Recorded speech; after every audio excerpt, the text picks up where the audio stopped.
Bonjour à toutes et à tous, bienvenue pour ces guidances sentimentales du mois de février. On va aller voir le message que les cartes ont à vous donner au niveau relationnel sentimental. Pour ce mois de la Saint-Valentin, on va utiliser la sagesse de l'oracle, on va utiliser le Lightyear Tarot et on finira avec l'oracle d'Isawat.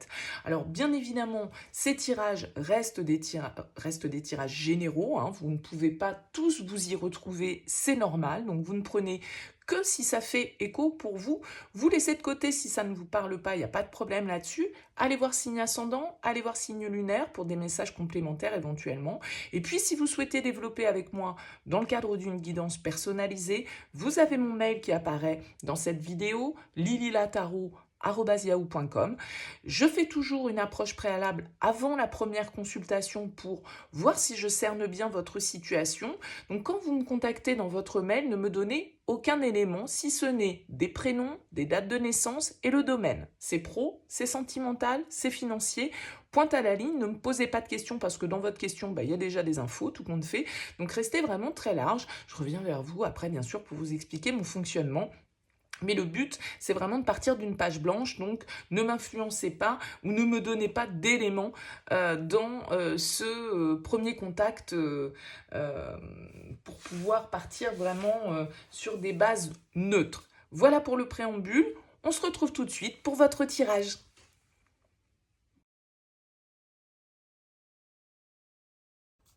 Bienvenue les béliers pour les énergies sentimentales de ce mois de février. On regarde ici avec deux cartes de la sagesse de l'oracle, les messages pour vous. Ici votre énergie, l'énergie de la personne face à vous, ce que vous attendez, ce que l'autre va vous proposer, le challenge à dépasser, le conseil, et puis vers quoi s'oriente la relation. Donc là, effectivement, ça va sous-entendre qu'il y a quelqu'un dans votre tête, dans votre cœur, dans votre vie, ou quelqu'un qui rentre sur ce mois de février. Et puis après, on ira compléter avec l'oracle d'Isawat. Allez, on découvre tout de suite les énergies de la sagesse de l'oracle. Vous avez la carte à la mer, ici, et tout ce qui brille. Ok. Cette carte à la mer, il y a un autre signe qu'il a eu, je ne sais plus lequel, je crois que c'est le signe du cancer. Hein. Cette carte, pour moi, c'est vraiment quand on doit se laisser aller au niveau émotionnel, c'est quand on doit laisser couler un petit peu les choses, suivre le courant, j'aime bien dire, avec cette carte ici. C'est vraiment ne pas dicter, ne pas chercher, en fait, à contrôler ce qui se passe. Peut-être ne pas surjouer, ne pas porter de masque, se montrer tel que l'on est, ne pas être trop dans la superficialité, et plutôt être connecté à ce qui se passe, laisser aller, laisser faire la relation, laisser faire les choses.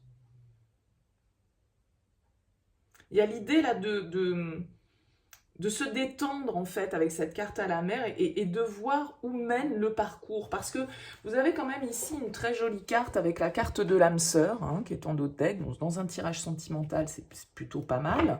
En tout cas, on nous parle ici d'un lien quand même assez sincère, assez fort avec une personne. Donc, je dirais que peut-être qu'il ne... Déjà, et de 1, il ne faut pas se fier aux apparences avec cette carte tout ce qui brille. Tout ce qui brille n'est pas d'or, mais sans dire on se fait illusionner. Il y a vraiment cette idée d'aller voir au-delà du masque et peut-être de ne pas trop porter de masque, on en porte tous plus ou moins dans nos relations avec les autres, mais là, ça peut être aussi l'idée de se laisser aller, de ne pas chercher à contrôler, de ne pas chercher à dicter ce qui doit se passer dans la relation, et puis peut-être de laisser aller les choses et de justement faire tomber un petit peu les masques. D'accord ? Pour certains, bien évidemment, ici, on pourrait vous indiquer qu'il va vous falloir écouter votre intuition avec la carte à la mer, parce que c'est quand même l'eau, les émotions, l'intuition, la sensibilité, parce que vous pourriez être dans une situation où vous ne voyez pas clair, bien évidemment. Ça pourrait être ça. On va voir comment se poursuit votre tirage en regardant ici déjà votre énergie, les béliers. Vous êtes dans l'énergie du 9 de denier. Le 9 de denier, pour moi, c'est une carte d'autonomie, d'indépendance, de plaisir, de richesse, d'abondance. On a envie de se faire plaisir. avec la carte du 9 de denier. C'est une carte qui nous parle d'estime de soi, hein, qui nous parle de confiance en soi, parce qu'on est accompli, parce qu'on est autonome, parce qu'on est indépendant, parce que on réussit d'une certaine manière dans notre vie matérielle, professionnelle. Voilà, il y a une certaine assurance qui se dégage de cette 9 de denier, mais aussi une certaine forme d'indépendance. Le 9 de denier n'aime pas trop, d'un certain côté, se sentir possédé. Hein. Il peut y avoir une indépendance exacerbée presque avec cette carte. On va voir un petit peu face à vous. On a un roi d'épée, ok. Roi d'épée, ça peut être un signe d'air face à vous, Gémeaux, Balance, Verseau. Quelqu'un d'assez charismatique, d'assez autoritaire probablement avec le roi d'épée. Le roi d'épée, c'est quand même le juge, c'est celui qui statue, celui qui fixe le cadre, qui fixe les lois, qui dit comment ça se passe. Il dit les choses clairement, il peut être assez cash d'ailleurs. On a une énergie en tout cas ici de décideur, d'intellectuel, de quelqu'un qui réfléchit beaucoup, de quelqu'un qui a une certaine forme de sang-froid, on va dire, qui se dégage. Hein. Quelqu'un qui assume ses responsabilités, qui dit les choses comme elles doivent être dites et qui tranche les situations comme elles doivent être tranchées. Donc on peut avoir quand même ici deux énergies assez indépendantes, assez autonomes, assez centrées sur leur propre développement. Mais de manière positive, hein, c'est pas forcément négatif, bien au contraire. Alors on va voir un petit peu ce que vous attendez de la relation. Ouh, la 7 d'épée. Moi je pense qu'ici avec la 7 d'épée, vous attendez que les choses justement, que les masques tombent. Parce que la 7 d'épée, ça pourrait tout à fait être une carte du tarot qui pourrait être symbolisée par un masque. C'est toujours un petit peu les situations trompeuses. C'est les situations où on n'y voit pas clair, justement, et où on a cette idée un petit peu de se dérober, de filer à l'anglaise, de pas tout dire, d'arranger un petit peu les choses à notre façon. Alors peut-être que c'est ce que vous voulez, hein. Vous êtes peut-être dans une forme de stratégie par rapport à la relation avec ce 7 d'épée, mais ça pourrait aussi vouloir nous dire que vous aimeriez bien que les choses soient un petit peu plus claires, que peut-être certaines erreurs soient admises et réparées, que certaines vérités soient portées en tout cas à la lumière. On va voir ce que l'autre va vous apporter en face. Le roi de denier, on a des énergies ici très très posées, très charismatiques, très autoritaires aussi d'un certain côté. Hein. Vous avez, j'ai l'impression quand même face à vous, quelqu'un qui a de l'aplomb, quelqu'un qui prend ses responsabilités, quelqu'un qui a peut-être les moyens, qui représente peut-être dans sa vie personnelle une figure d'autorité, hein, un patriarche, quelqu'un qui a des responsabilités, quelqu'un qui a de la maturité, qui a de l'expérience, des connaissances, des avoirs, des valeurs, hein, avec ce roi de denier. Donc, voilà, peut-être que c'est vous, d'un certain côté, ici, justement, qui essayez de vous dérober aussi à la situation, hein. On l'a vu, ça peut être cette option-là, c'est peut-être vos masques qu'il vous faut laisser tomber, et vous avez peut-être quelqu'un face à vous qui, justement, à un moment donné, ouvre la conversation, dit les choses telles qu'elles sont, exige, d'un certain côté, des réponses. Qu'est-ce qu'il va y avoir à dépasser? Le pape. Le pape peut encore une fois représenter ce symbolisme d'autorité. Hein, vraiment des énergies assez fortes ici face à vous. Le pape, c'est nos valeurs, c'est nos conditionnements aussi un petit peu, le bien, le mal, les compréhensions qu'on doit avoir de la vie, notre alignement avec la vie. Donc, est-ce qu'ici, il y a une problématique d'engagement, hein, parce que le pape, il peut symboliser le contrat, comme ça, un petit peu spirituel. En tout cas, j'ai l'impression que on a peut-être justement une difficulté d'un certain côté à être centré.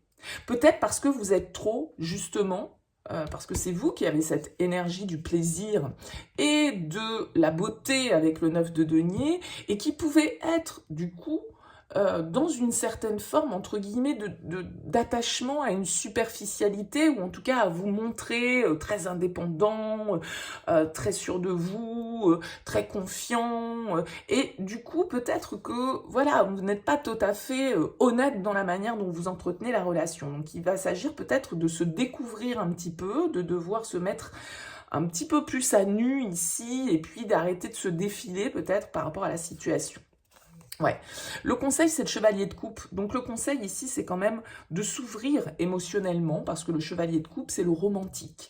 C'est celui qui fait les choses avec le cœur. Alors voilà, il s'emballe des fois un petit peu, mais en tout cas, c'est le romantique du tarot. C'est celui, voilà, qui a préparé le petit pique-nique, le petit mot d'amour, le bouquet de fleurs. C'est le lover, quoi. Bon, donc j'ai l'impression qu'on vous dit peut-être de sortir d'un positionnement qui ne vous montre pas peut-être tel que vous êtes, et plutôt de laisser parler ici vos rêves, votre côté fleur bleue, romantique, émotionnel, sensible avec ce chevalier de coupe. Oui, c'est bien. Reine de coupe pour la sortie de ce mois de février, ça veut dire qu'ici, pour moi, vous progressez. Il y a une ouverture émotionnelle qui se fait. Je pense que, justement, vous allez... peut-être sentir qu'il y a un lien particulier avec cette personne et que vous pouvez vous permettre peut-être plus de laisser transparaître vos émotions, ce que vous ressentez, ce que vous percevez, votre sensibilité, ouvrir votre cœur ici avec ces deux cartes de coupe, alors que vous êtes peut-être très axé sur votre développement personnel, sur votre boulot, sur votre carrière, sur votre autonomie, sur votre indépendance. Vous êtes dans une position d'homme ou de femme forte ici, et puis vous vous retrouvez peut-être face à quelqu'un qui lui aussi, d'un certain côté, a cette force. Lui ou elle, bien évidemment, vous retransposez. Hein. Et donc ça vous permet presque de pouvoir justement... d'un certain côté, vous reposez sur une personne qui vous offre de la stabilité, qui vous offre de la compréhension, qui est hyper alignée, qui est hyper zen, qui est hyper mature. Et j'ai l'impression que du coup, ça peut vous permettre une certaine forme de laisser-aller émotionnel. Ouais. En tout cas, c'est comme ça que je perçois votre tirage, les béliers. Bon, on va regarder avec l'oracle d'Isawat ce qui se passe un petit peu pour vous en précision. Il y a une belle ouverture de cœur qui est possible ici, et pour moi, tout ce qui brille, c'est vraiment pas... Ça peut être le côté vouloir en mettre plein la vue, vouloir être presque too much, comme je le disais, dans une certaine forme de superficialité qui, tout compte fait, est un voile pour ne pas que l'on vous voit tel que vous êtes intérieurement ici. Mais peut-être que ce roi d'épée, il vous a percé en termes de vérité. Allez, on regarde ce que l'oracle d'Isawat a à vous donner comme complément.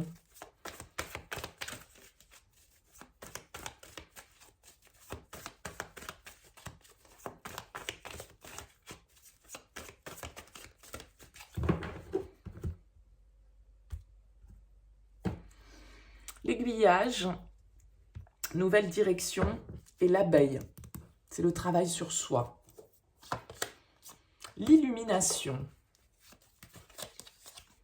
La flamme, ouais, écoutez, hein, la flamme, l'âme sœur, là pour certains d'entre vous, vous êtes vraiment en lien avec quelqu'un qui, voilà, qui dégage cette assurance, ce charisme. Flamme jumelle, âme sœur. Alors moi je rentre pas dans tous les trucs flamme jumelle, mais c'est ce que cette carte veut dire dans le jeu. Mais en tout cas, ça veut dire qu'il y a un lien important en tout cas. Alors avec l'illumination, voilà, c'est comme s'il y avait une vérité. C'est comme si justement on allait voir les choses en ayant retiré ce masque qu'on avait. Le risque, ouais, va falloir se lancer. Et peut-être oser un peu sortir justement de cette indépendance. Le makikata, lâcher prise. Ouais. Le sceptre, ok. Et les cartons. Ça bouge pour vous. Vous reprenez votre pouvoir ici, les béliers. Il y a une compréhension qui se fait par rapport à un lien. Ça a mis du temps, hein, je pense, hein, avec l'escargot. Ouais. Il y a un choix, une nouvelle direction, en tout cas, une porte à ouvrir là pour vous par rapport à un lien indéniable.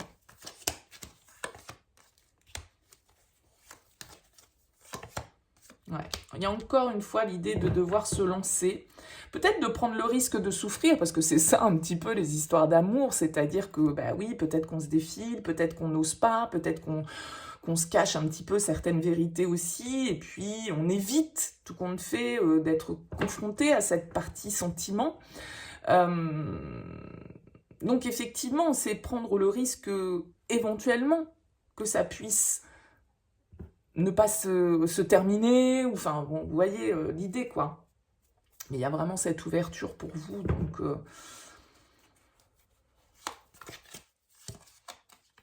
La réflexion. Je pense que ça fait un moment que vous cogitez par rapport à cette personne. Et là, vous avez envie d'aller de l'avant. Ouais, la bénédiction, hein, sur cette union, il y a une forme de protection. Oh là là, le grand cœur.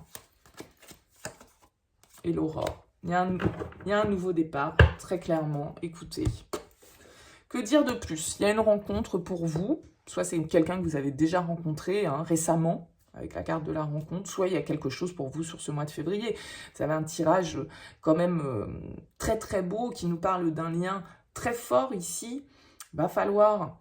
Alors peut-être que c'est quelqu'un que voilà, sur lequel, une relation sur laquelle vous êtes en train de réfléchir depuis longtemps. Peut-être que vous retrouvez cette personne, pour certains d'entre vous. En tout cas, il y a l'idée de devoir se lancer, devoir y aller. Peut-être de devoir déménager pour aller rejoindre cette personne, carrément. En tout cas, il y a de très forts sentiments dans ce lien. Sans doute qu'on a peur de souffrir, peut-être de souffrir à nouveau, parce que soit c'est des retrouvailles, soit c'est quelqu'un de nouveau qui rentre dans votre vie. Mais là, il y a vraiment cette idée de nouveau départ pour vous. Donc écoutez-vous, laissez parler le cœur, ne soyez pas trop dans le contrôle ou dans de fausses apparences, montrez-vous tel que vous êtes. Il y a des nouvelles directions pour vous, ça peut être vraiment pour certains, un choix amoureux que vous devez faire parce qu'il y a une nouvelle rencontre dans votre vie. Et c'est le coup de foudre, c'est le truc qui vient vous sortir, là, la lumière s'allume. Vous allez sans doute prendre le temps de réfléchir, parce que vous savez que c'est une prise de risque pour vous. Mais je pense que là, il y a une idée de sentiment si important que, voilà, c'est presque pas possible de pas y aller, quoi. Retranscrivez tout ça, parce que ça peut parler pour l'autre, bien évidemment, ces énergies. Il y a une très très belle histoire pour vous, pour cette période de Saint-Valentin, les béliers. Il risque de se passer quand même des choses assez sympas sur ce mois de février. Écoutez, n'hésitez pas à me dire en commentaire, en tout cas, à me laisser un petit mot en bas de cette vidéo pour me dire comment ça vous aura parlé. Je vous souhaite un excellent mois de février. Si vous souhaitez soutenir cette chaîne, vous pouvez liker, partager, vous abonner. Je vous dis en tout cas à très vite.